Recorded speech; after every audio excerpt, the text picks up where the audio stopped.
can introduce you for you, but no one introduces you better than yourself. So Oh would you man, like to give actually, a little I get a lot of pressure introduction? when it comes to introductions. Yeah, sure, let's do it.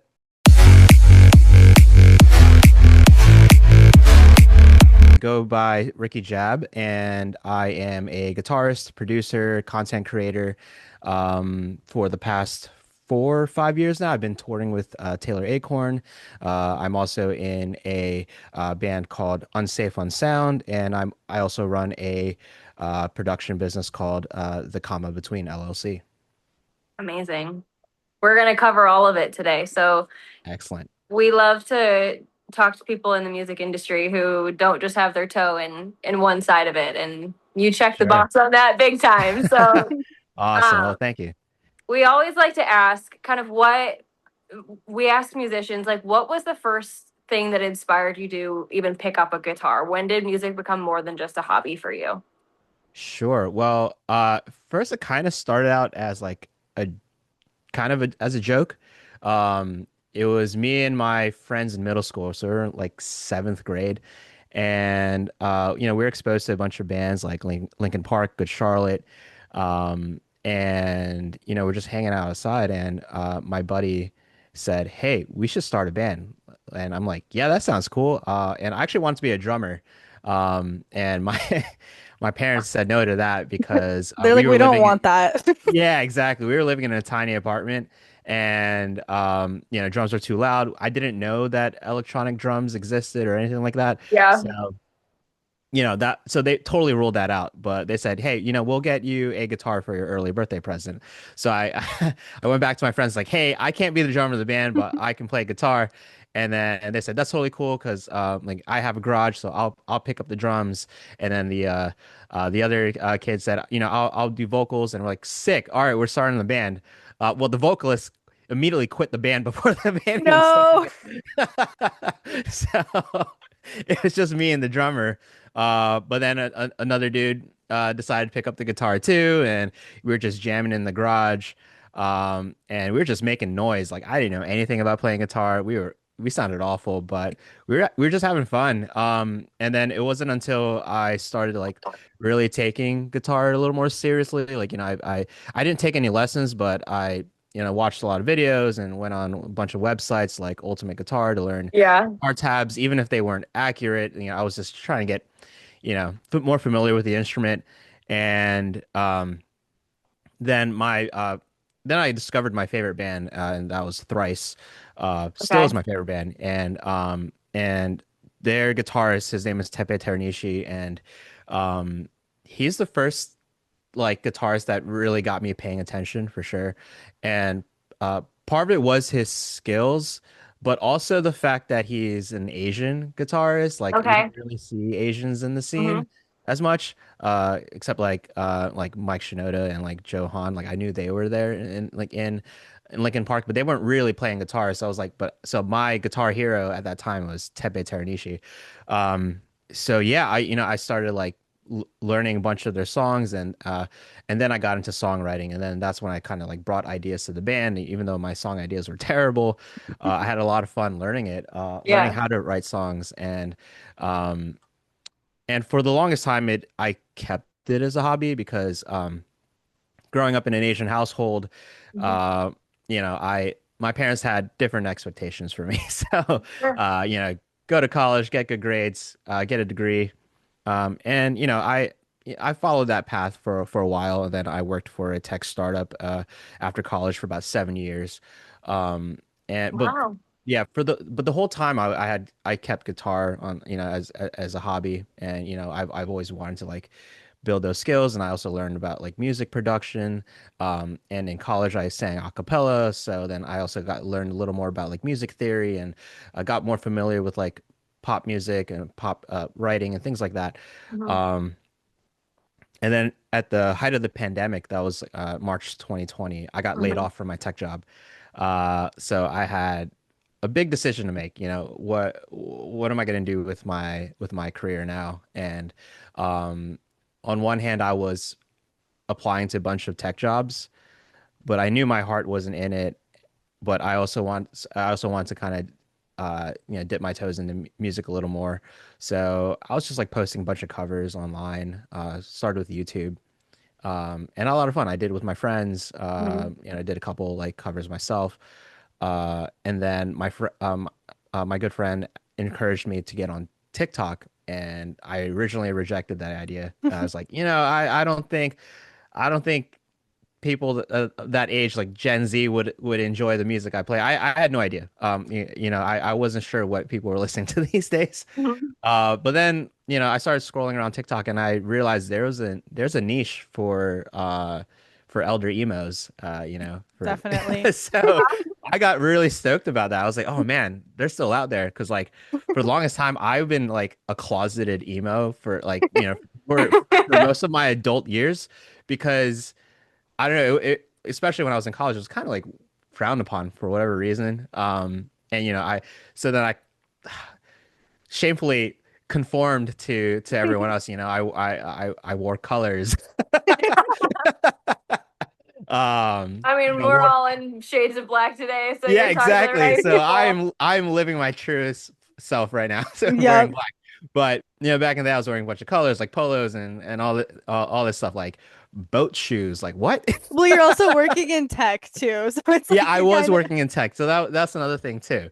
But then, as I got on TikTok, I was able to kind of explore that part of myself and I got more comfortable with it and I got excited to start posting covers over there and it was like around 2020, 2021, right? So that was like when TikTok, like music and TikTok was Yeah, kind of big.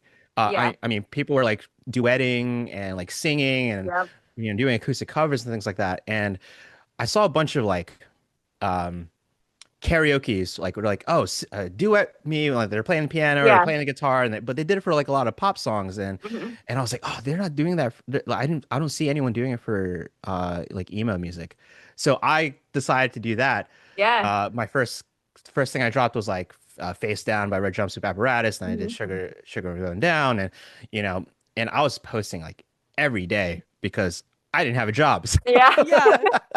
I was jobless. So I was New posting every job. day. Yeah. And then, before you know it, I was gaining like followers. Like, I had like tens and thousands of views and things like that. And it was super cool. Um, and next thing you know, I was getting like brand deals. I was like, what is happening? Like, it's like, I guess making a career out of TikTok. Um, and then I met my bandmate, Tyler. And then that's when we started Unsafe, Unsound. Okay. And then a couple months later, like, I was still doing my thing on TikTok and we're, just posting a bunch of content. And then, next thing you know, I get a DM from Taylor Acorn. Wow. Yeah, she said, "Hey, I'm going on my first tour with real friends, with confidence and the home team, and Hmm. I need a guitarist. Do you wanna go on tour?" And I said, "Yeah, dude, Yeah. let's do the thing." So, and yeah, that's sort of like where it all started, and that's kind of how I found myself becoming a full-time musician. What a story. That's so cool that it was just, I mean, not exactly like kind of by mistake, but it was almost Right. like, well, I'm just going to shoot my shot and see what happens. And the shots kept coming back at you and Yeah, I mean it's it working. was scary for sure. I mean, I definitely went through like an existential crisis, and Sure. I had Yeah. my bandmate Tyler like talk me through it, because I it was funny like I was close to getting an offer with I think Xfinity, and it was going to be like a pretty high paying job, Yeah. Yeah. but then I knew I was going to be like slaving away at them for like Yeah. more than 40 hours, and I was like, do I want to do this and give up my TikTok like my content creation stuff and or give it my chances of being a full-time musician and Tyler was like, I don't think you actually want to do that. Like, like it seems like music is what's important to you, and Yeah. like now's the time to like seize that opportunity. And I listened to him, and I'm so grateful to him for that. Yeah. And now he's my business partner. So That's sick. yeah, Wait, did you guys meet because he saw you on TikTok? Is that how you guys met? Yeah, we were both on TikTok because he's a vocalist, so he's doing a bunch of like emo covers. Like I the first cover I saw of him was like it was a Seosin cover, and I wanted like we wanted to collaborate with each other for a while, and then we never really had the chance. We kind of had like these little like middle school crushes on TikTok with each other. It was kind of funny. It was like I reached out to him to collab, and then he had to turn me down because of something because he already had one project, and then he did the same thing, and then I had to turn him down. And we're like, oh man, I guess this is never gonna line up, but eventually it did, and yeah, now we're bandmates, business partners, and yeah, the t TikTok is pretty much how I, how we met each other. No, I was asking that because that's how Abby and I met is because of TikTok. Of course, see, it's crazy how what social Yeah. media can do. Like Yep. that's amazing that you met the same way. But now we're like, we don't tell people we met on TikTok. We're like, we met on the apps. Oh, I'm gonna tell that to Tyler and Taylor. It's like, hey, don't say Yeah. we met us, we met on the apps. We met on Yeah. the apps. Yeah. They don't need to know what app it is. Yeah. That's awesome. So are you both in the same state at least or Nope. I'm no? in Okay. Chicago. Oh, word. And I'm He's in in Nice. San San Diego. Diego. Yeah. San Diego. Oh, wow. Okay. Like completely different time zones. Yeah. Sick. Where are you at? So I'm in Nashville. I was in Okay. Philly first. And then after doing one tour with Taylor, I decided to move to Nashville and so which is where she's based as well.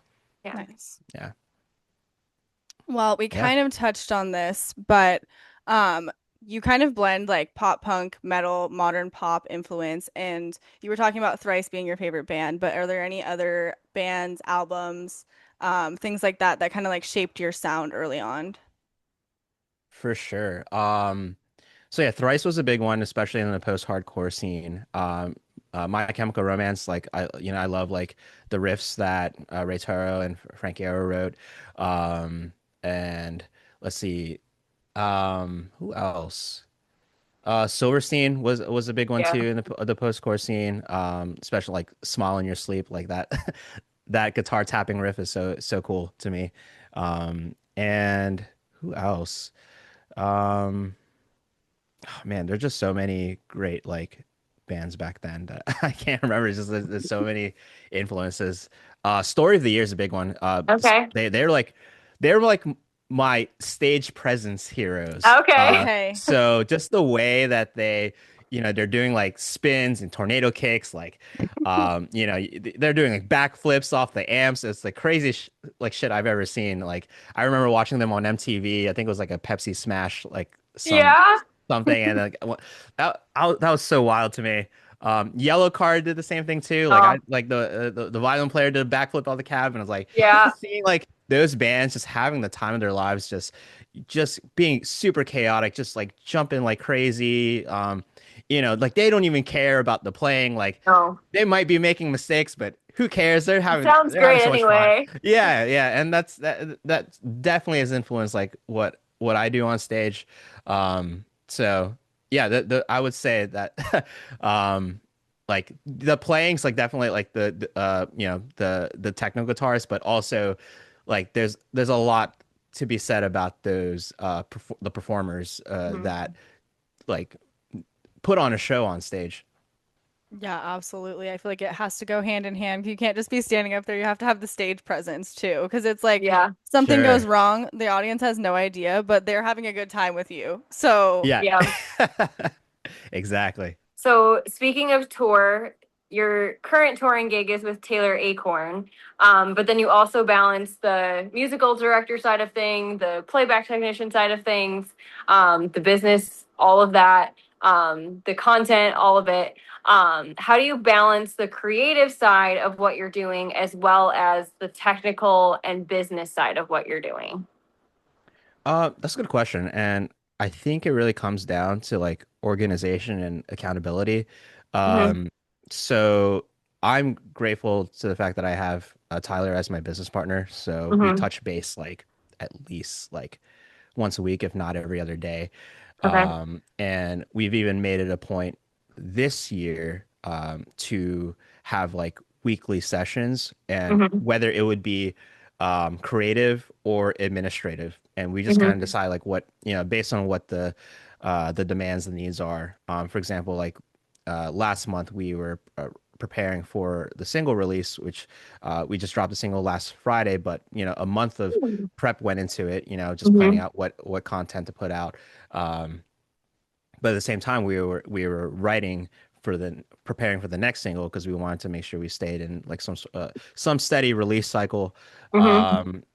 And with that, we're able to stay creative, but also kind of like focus on what the important side of the business as well. Yeah.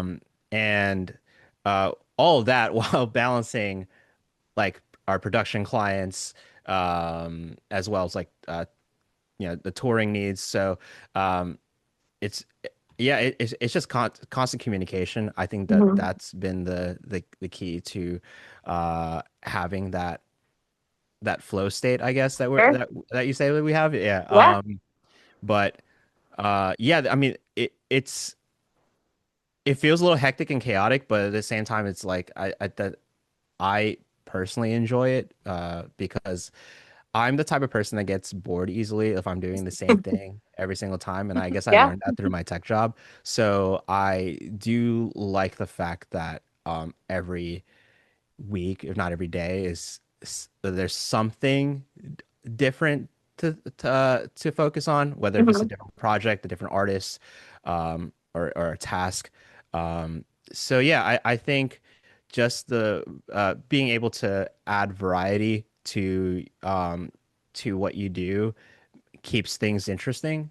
Mm-hmm. And For sure. but it is also good to have that to be able to stay accountable, like Mm-hmm. having my business partner just be like, all right, where are we with this and that.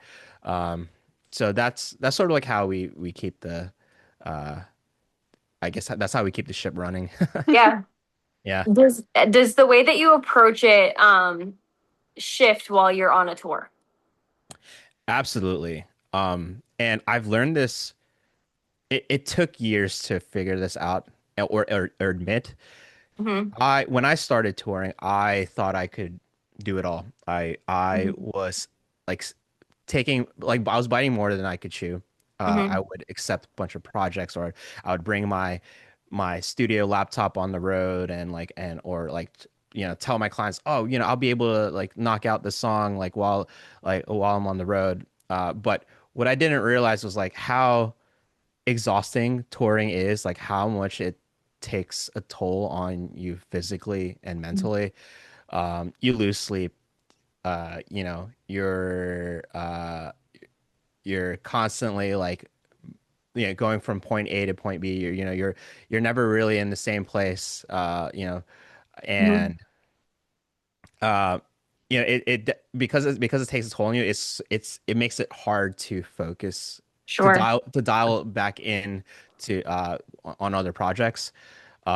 So there have been instances where I'm like, oh man, I really don't have the energy to work on the studio project. So as time went on, I had to learn to be more realistic and be able to be more transparent with my clients and say, hey, I'm going to be on the road for 2 months, and this is what I can realistically do for you. And you know and if this doesn't work out, then this can be revisited after the tour. So Mm-hmm. the nice thing is that my clients are understanding. Like when they joined to work with me, they already knew that I'm a touring musician, so Mm-hmm. they kind of knew what they were getting into. But yeah, uh, it is definitely difficult to manage like all these things. And the crazy thing is like, oh yeah, when I toured with when we toured with Boys Like Girls, I'm Mm-hmm. not sure if anyone knows this, but the bassist Greg is also a lawyer, and I have Oh, so much respect for that dude. I'm like, how does he No, even I do didn't this? that's know that. Yeah, crazy. yeah. But basically, he would like wake up at 7 in the morning, and I'm like, and do his like his stuff, like his Wow. lawyer duties, and then rest of the day he just lives out his day as a rock star. I'm like, I don't know how you do it, man. He That's is um, crazy. Hannah Montana. Yep. yeah, but I aspire to be that. I haven't quite figured that out. It's a Yeah. worthy goal. Yeah. For sure. Um, Continuing talking about touring, you do also take on like being a guitarist, musical director, and playback technician on tour with Taylor, correct? Mhm. Yes. What does your role kind of look like behind the scenes with that? Yeah. So Um, it's funny that role had evolved like over the years. Like I just started out as her guitarist, but uh, as as we got through more tours, I think part of the reason that I was able to take on these new roles is because like I had been like a veteran in the camp, so I pretty much know like how things run, Hmm. and you know because of that, Taylor had trusted me in taking on like more of the behind the scenes tasks. Hmm. And first it just started with playback. She's like, hey, are you familiar with like Ableton or Logic Pro and Right. things like that to be able to run the tracks? I'm like, oh yeah, sure. Because for a while we had been like changing drummers, and usually the Okay. drummer is the guy that presses the Yeah. playback or like switches songs and things like that. But we haven't had we haven't been able to have consistent drummers until we found Connor. Okay. And so I ended up taking that role of playback. So we would just have the MacBook on the side of the stage, and I just hit the space bar, and it started out that way, and then it evolved into, hey Ricky, are you able to like reorder the set list and things like that, and maybe build some transitions and things between songs? And I'm like, yeah, sure. So that's when I started getting into the musical director role. Hmm. And then in this past tour, when Taylor released the Poster Child album, Hmm. she asked me to basically music direct the show, Wow. and come up with a whole intro, and new transitions. And this is where my acapella skills actually came in. It was crazy because being an acapella, like if you watched Pitch Perfect, like I Oh did, yeah. I did all of Oh that. I yeah. actually did the Oh whole yeah. competition, things like that, the mashups, all of it. Yeah.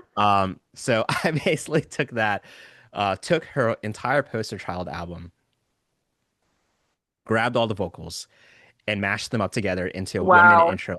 And it's the coolest thing ever. That's And I so I cool. nerd out No, that about it is every cool. time. And like I made them the same key, and like Oh, it's just like sprinkled parts of different songs together. And yeah, and built an intro out of that. And that was like the most fun I've had building a yeah. set. And that's when I started like to really like feel comfortable with that role and say, hey, I this is something I can do for not only Taylor but also multiple bands. Like, and Yeah. I started doing that with my band Unsafe, Unsound. And hey, if anyone's listening, if you're looking for a music director, I'm right here. Hit him up. Yeah, yeah.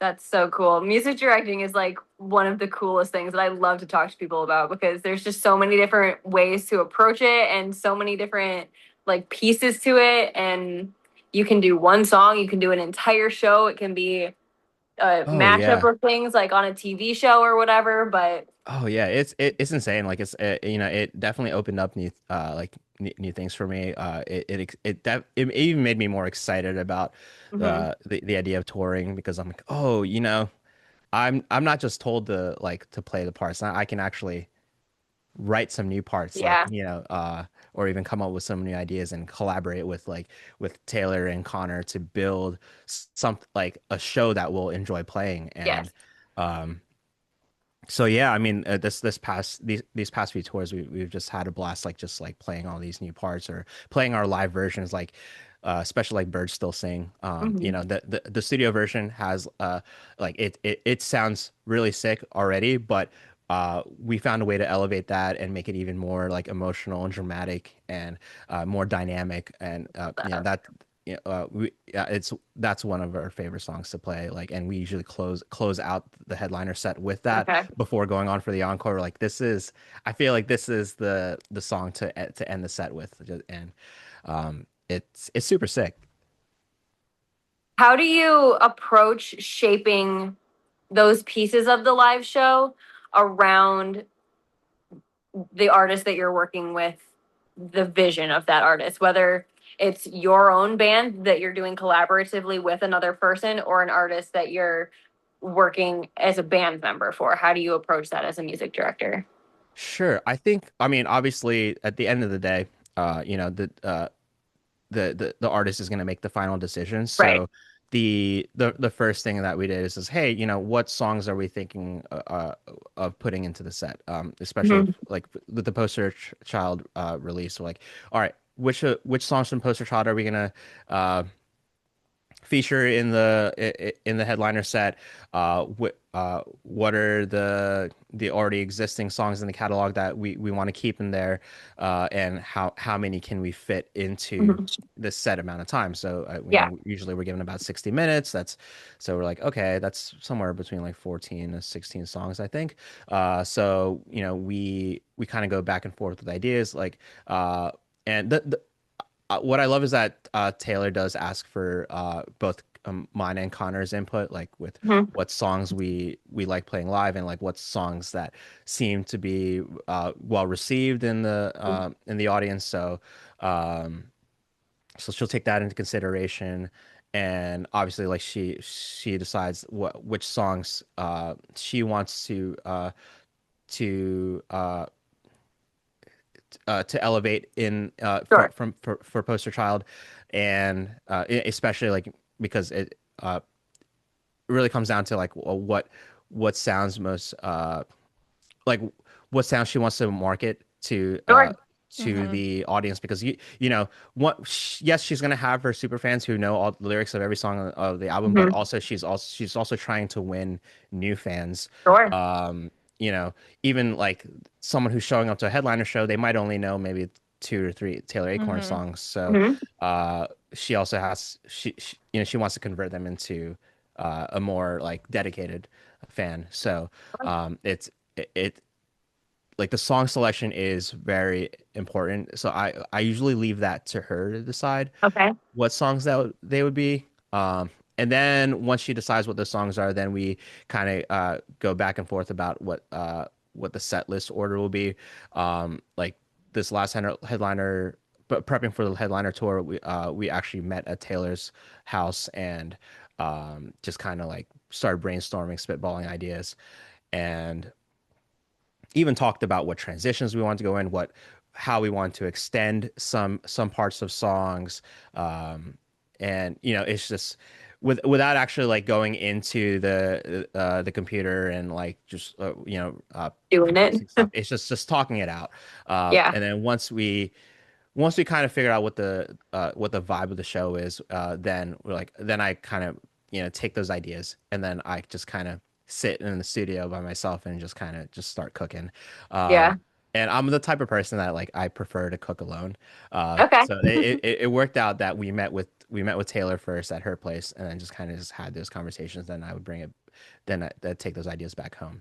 Mhm. Um, and yeah, that's sort of what happened. And once we built the set, we bring it to rehearsal, and you know, the set is never final, because like, you know, once we actually play it through rehearsal, Yeah. you know, we kind of get a better idea of like, okay, what's working, what isn't working, like even down to the transitions, like, oh man, this Mhm. transition is too short, we're not going to have water breaks. You know, we think about those things too. It's like, oh man, do we have time to like, do I have time to tune my guitar between this song and that song? Yeah. And admittedly, there's still some parts where I kind of screw myself over. I'm like, oh shit, I can't drink water, but yeah. You're like, I thought So about everybody else but myself. exactly, and I this have is to fun. choose between water and the guitar. Which is it gonna Exactly. be? Yeah, and you know, I think I posted a video on my Instagram, like is in my reels. You'll see a video where I'm like like playing two songs straight with no water, and then I synced it with that SpongeBob scene where he was totally dehydrated. Need But yeah, no, water. yeah. Yep. But that is something that music directors do need to think about. It's like, Yeah. we have to think about our musicians like physical well-being. Like, can Yeah. you know what songs can we create breaks for them? And we even talk about like stops between, I guess, acts, so like chunks of Hmm. songs. We'll be like, all right, we're gonna stop here, and like we'll let Taylor banter. We'll give a shout out to the to either the opening band or the bands that we're opening for. Yep. Um, so yeah, but even in the middle of tour, like we're making changes. Hmm. And I think that's the perk of having a music director that is in the In band your camp, yeah. that is touring with. Like when before I was music director, we used to have we had Phil or Hmm. Dan making changes, like if need be. But it was so hard to even ask for those changes because like oh we they because they're busy themselves. They're not on tour with us. They're doing their own thing, and sometimes we wouldn't be able to like get those changes like until like 3 business days. Yeah. Yeah. You You're like, know? I already played 2 shows in between. Yeah. Yeah, exactly. It's like I guess we're gonna have to live with what we're stuck with. We're stuck with Um, it. yeah, we're stuck with it. But yeah, having your music director in the band, it's so beneficial because that you can easily just pull up the laptop and literally change, make extend stuff, cut things out, and we do that so often, especially like sometimes we decide to cut out a song completely. Like I don't Taylor's like I'm not really up to for playing this song. Let's cut it out. I'm like okay, easy, boom boom. Like I just like uh, move it out of the way or whatever, or Yeah. rearrange the set. So yeah, I pretty much be, being the guitarist and music director, like you're kind of always working now Yeah. on tour. So it's nice though. I very much enjoy it. In terms of everything in your career, whether it be like content creation or like touring life, what is something that just surprised you once you got more into the industry? Maybe that's something that you didn't even realize like before you started doing it professionally. You know what? I can answer this now. I realize how much I enjoy me time and privacy.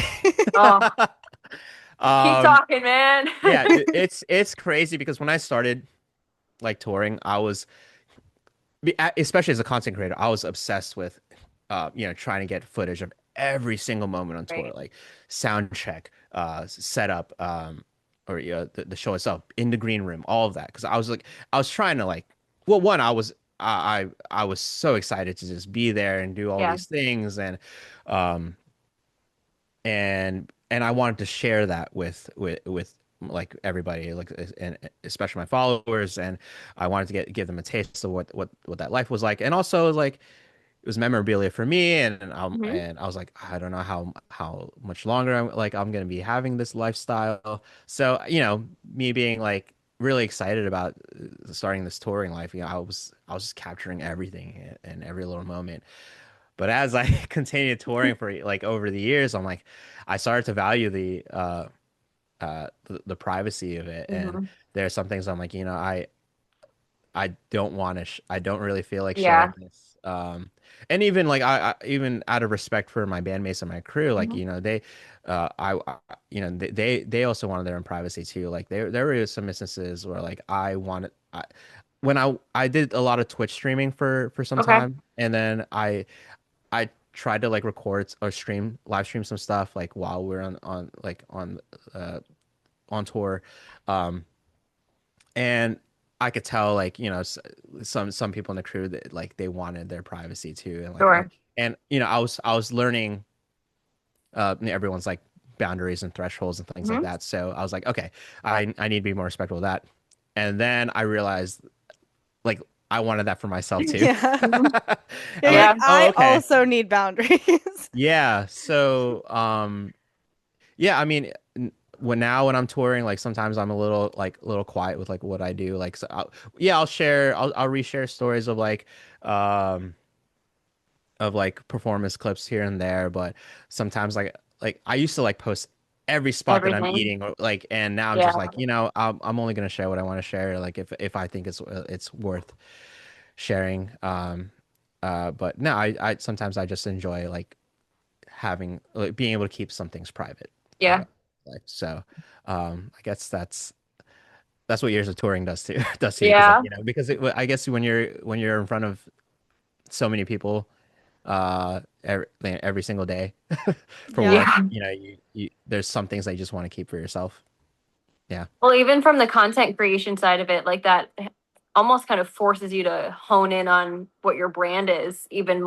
more than you would have previously if you're doing like, okay, I'm going to just share things from tour, or I'm going to just share things when I'm in the studio, or just things from performance clips. Like it almost seems like it makes you really think about what is the actual content that matters the most to me to be sharing with my audience. Right, exactly. Yeah. And yeah, I try to keep like a fair balance now with like what's worth sharing, but I also like I know that being like creating this content's still good for Mhm. me because it's essentially like your Instagram, your TikTok is Yeah, your career of portfolio. course. And Yeah. uh you know, I do my best to have enough just for myself, but also, uh, save some things in my just for my own camera roll just Yeah, to Yeah. sure. enjoy.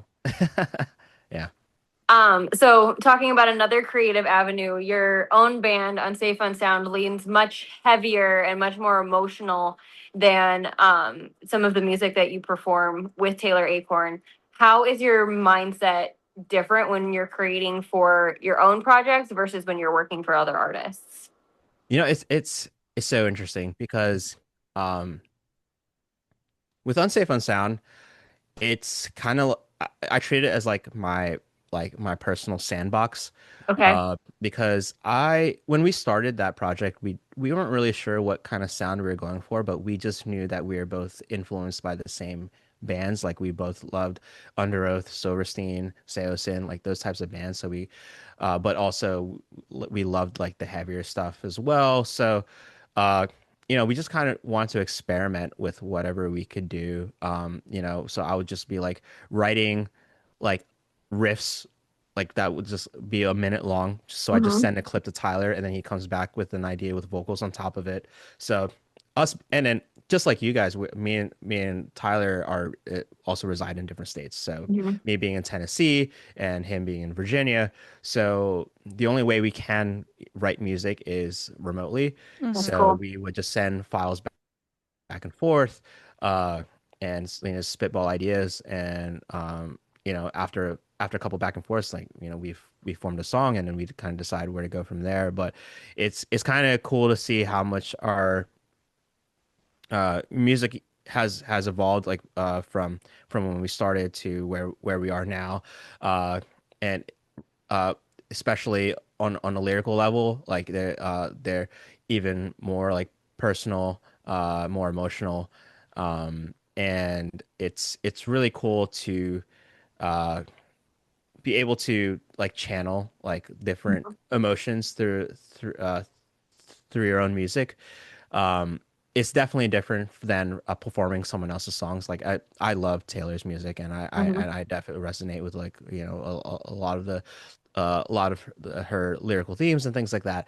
Uh, and it's always fun to play. But there's something magical about being able to perform like the music that you've created.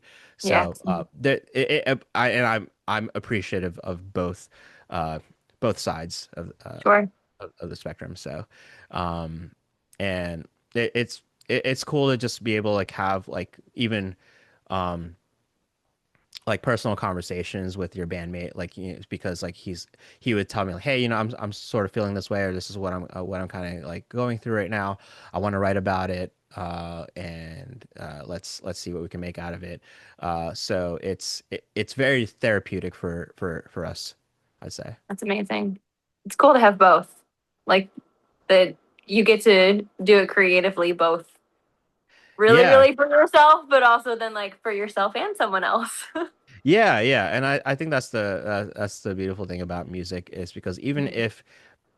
even if the music or the lyrics don't directly like correlate to you, uh you know it kind of teaches you to be empathetic to others, Sure. like there are moments where like I feel emotional when playing Taylor's music, like Hmm. you know um yeah, I'm like there's definitely some moments where I'm like Yeah. holding back tears on stage. I'm because like I'm feeling this certain mood Hmm. in this moment. And uh it happens when you least expect it too. I'm like, oh Yeah. man, why is this song hitting heavier than than it Yeah. usually does? Like I've played this song 300 times. Why is it hit different today? You Yeah. know? It's really cool to see like how, you know, how music can impact you and it changes every day. Yeah. I feel like half the time too, I listen to a song and I'm like, I like the song, I don't resonate with it. I come back to it like 6 months later and I'm like, okay, well now I resonate with it. Yeah, Yeah. yeah. And it's funny, it's like when you and then when you have when you're feeling a certain feeling, like you also know like what song to go back to. You're Yeah. like, oh yeah, I need Yeah. to yeah, I need to feel this with this song. Like I'm gonna I saw you go back to your playlist. I'm like, okay, this is what I'm feeling right now. It's kind of cool. Definitely. What have been like some of your most memorable live moments or just like tour experiences in general? I gotta tell you this this past tour has been like wild for me in terms of like like things that have just been happening to me on stage. I've just it's just hilarious. We just had weird stage moments.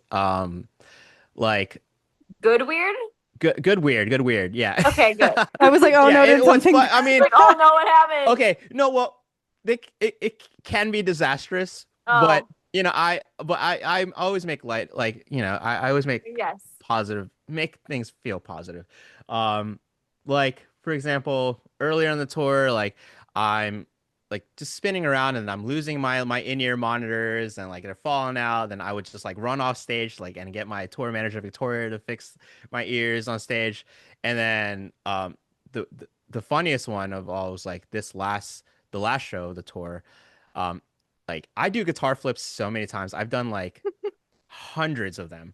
And this is my one guitar strap that I'd used for maybe like 8 tours had never failed me.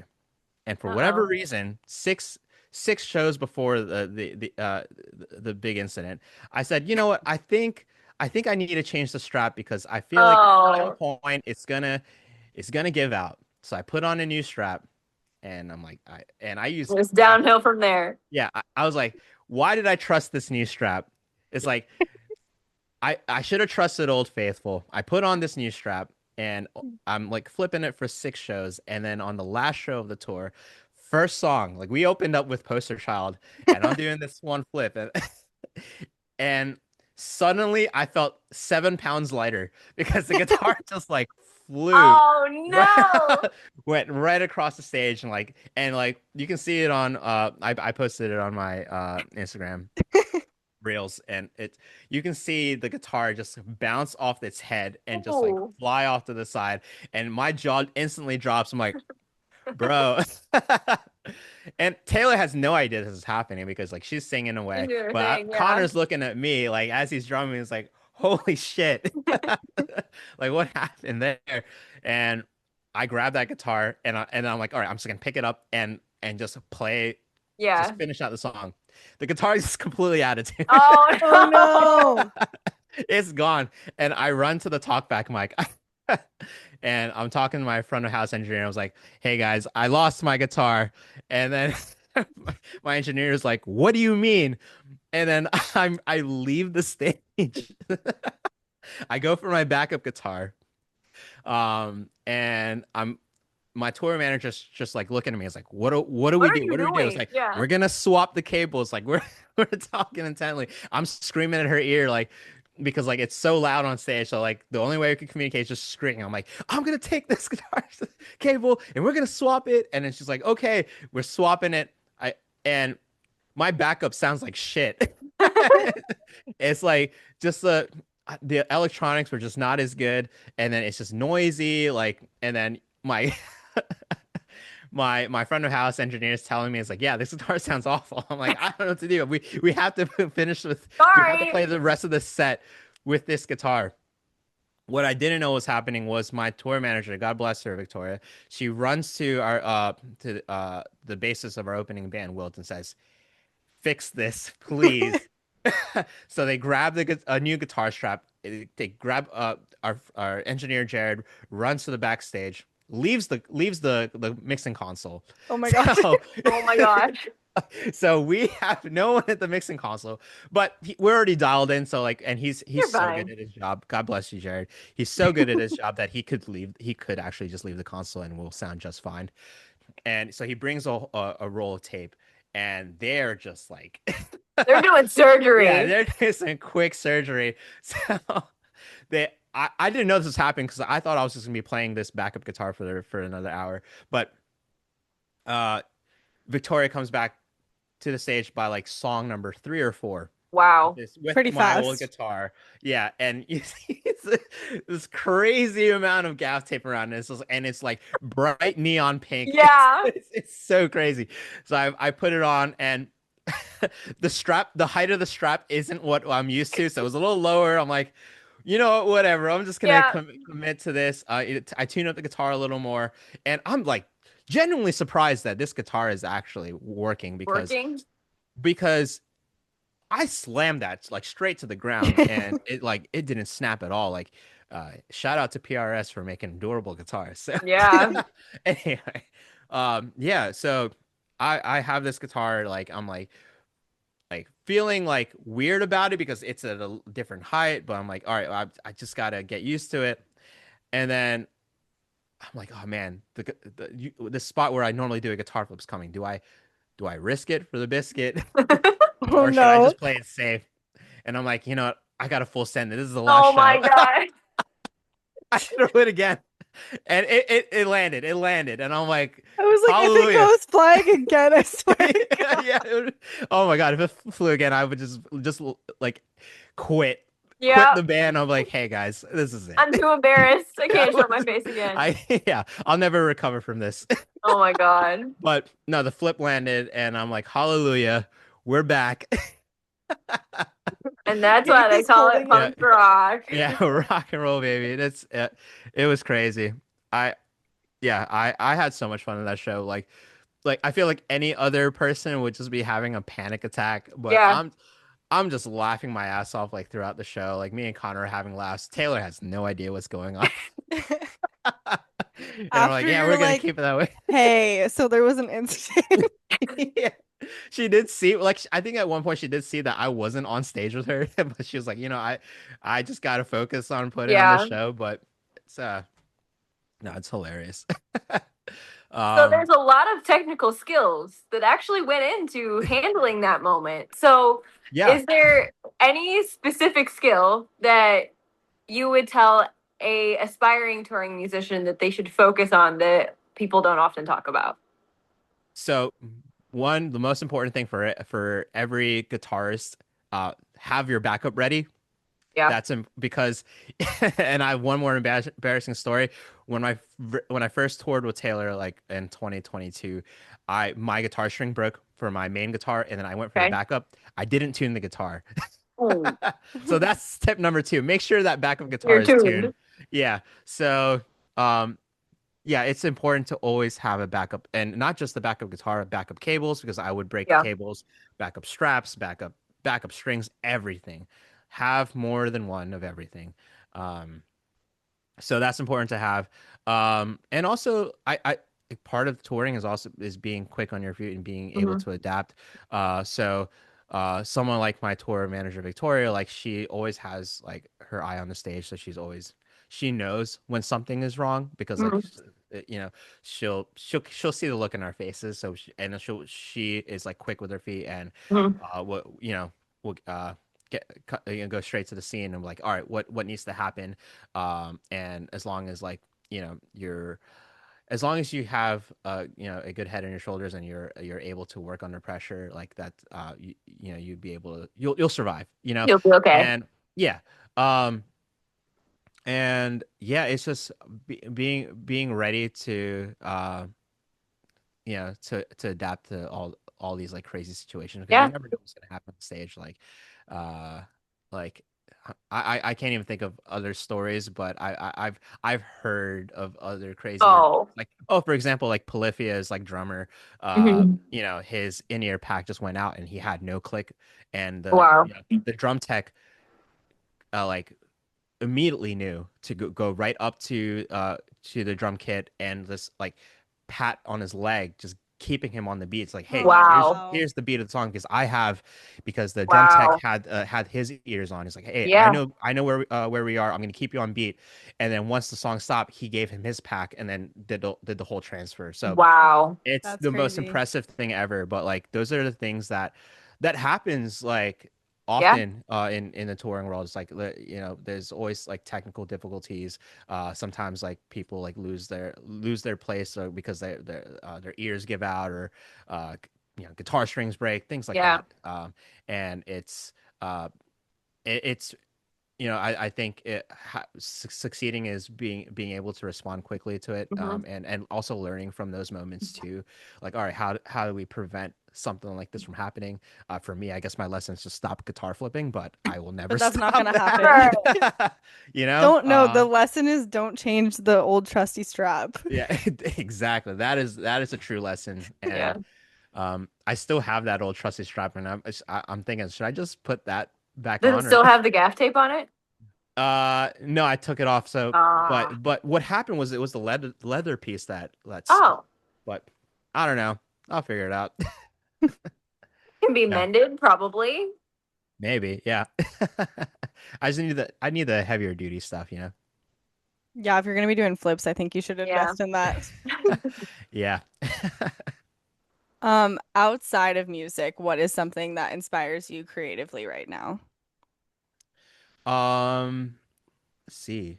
Well, actually, my girlfriend and I have started playing Minecraft, so together. Oh. So Oh, we've had a lot of fun, just like just building things. I mean, yeah. we literally started last night. So, You're and like, I this know is a new hobby. this is Yeah. new, very fresh. Because she's played Minecraft for a long time, but and I said I never had experience with it, so she was showing me all these things, and It's fun. um, yeah, well, I didn't realize like how scary it can be sometimes. Like I had some jump scares with the zombies. I'm like, bro, Oh, yeah. I thought this was a peaceful game. Children play that game. I know Like, it's it's insane.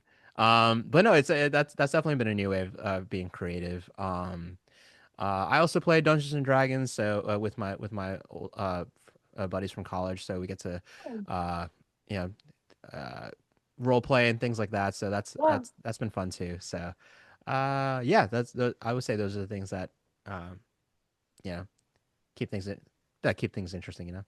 It's Nice. always interesting to hear like what people who spend so much time with their brain being locked into musically creative things like what do you do when you take a step away from that? Yeah, and it's always hard for me to figure that out. And it's nice that when my girlfriend's like, I kind of want to try this. I'm like, cool, all right, I'll Let's try do it too. it. Yeah, Yeah. yeah, Yeah, you're like, I need to turn my brain off. So sure, let's try whatever. yeah, exactly. Are there any collaborations that are like a dream collab for you or like a creative goal that you have? Oh man, that's such a good question. It's funny. I almost collabed with Nicki Minaj, and I'm still waiting for that to happen. Whoa. That would be like insane. Yeah, it was such a weird thing. That almost happened with Lil Nas X too. It's just like What? there are all these almost things that happen like Yeah. on the virals on the apps where yeah On the On the apps. app. the apps yeah. um and they always said like, oh, let's do something, and then nothing ever came out of it. But I think it would be super cool to work with a pop artist Yeah. that wants to explore the heavy side of things. Because I'm always down to either give them a heavy remix, or even just like write something from scratch. Because they're I think they're the dichotomy of like pop singing and Yeah. heavy guitars like that has like there's a place for that I think people enjoy. I mean, and we've heard so many like Yeah. Punko's pop covers and things like that. But it would be really cool to see those big pop artists explore that. And Yeah. if they do choose to explore that, I'd like to be that guy Yeah. Yeah. they work with. We're So manifesting it. We're putting it out there now. yes, let's go. So the last question that we always like to ask everyone who we talk to, what is your song of the day today? Oh my He's God, we like, do that's that, the hardest one. bro. What? Dang.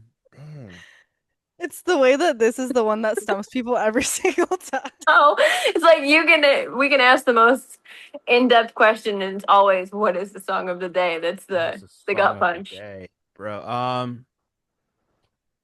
It's like when someone asks what your favorite movie is, and suddenly you've never watched a movie in your life. Yeah. The other day, I was listening to a throwback band. Have you heard of My American Heart? I don't think so. I don't think so. Yeah, so they I'll look them were up. yeah, they're a sick band. Definitely in the they're like emo pop punk. Okay. But the song that I really enjoyed by them and I was listening to it was I think it's Hiding Under the Horrible Weather. I hope I got the Okay. title right. Uh Yes. but yes, thank you. But no, it's such a sick song. I mean, the vocals are spectacular. Like the writing's great too. It kind of like blends like that pop punk and emo sound, and it even has like a dancey like beginning, but then has like a dramatic ending too. Super dynamic, but yeah, check them out. They're a band I wish would come back or like go full time. Like I think they would have like Yeah. live shows every now and then, but um, yeah, it's a sick band that I think a lot of people slept on, and I feel like deserve to be bigger than than they are.